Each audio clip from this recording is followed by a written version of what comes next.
যে বাড়িতে তোমার ছোট থেকে বড় হওয়া, যেটা তোমার নিজের বাড়ি, সেই বাড়ির সঙ্গে আর কোনো বাড়ির তুলনা হয় না।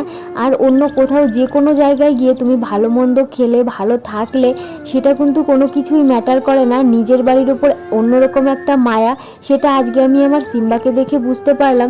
সকাল থেকে না সিম্বাকে আমি খুঁজেই পাচ্ছিলাম না। তোমরা তো জানো আমি এখন সিম্বাকে নিয়ে আমার বাবার বাড়িতে থাকি।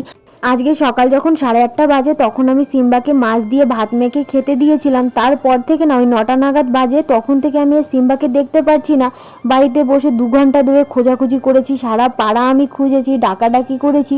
ও কাছাকাছি থাকলে না আমার আওয়াজ শুনলে সেখানেই চলে আসে। কিন্তু আমি না, আমার মনটা কেমন করছিল যে ওকে আমি পাচ্ছি না, এত ডাকাডাকি করছি ওকে কেন খুঁজে পাচ্ছি না।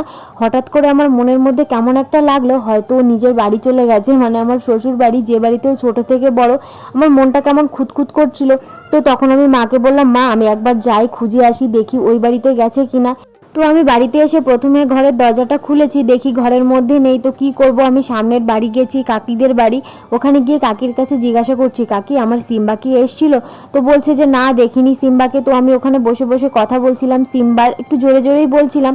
তো হঠাৎ করে শুনি সিম্বার গলার আওয়াজ। আমি দৌড়ে মানে পাশের দিকে তাকিয়েছি, দেখি আমার সিম্বা দৌড়ে দৌড়ে আসছে আমার গলার আওয়াজ শুনে।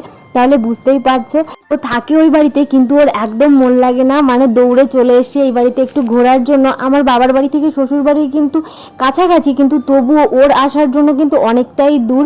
তো আমি অবাক হয়ে গেছি জানো তো, যে ও কী করে আসলো এতটা পথ।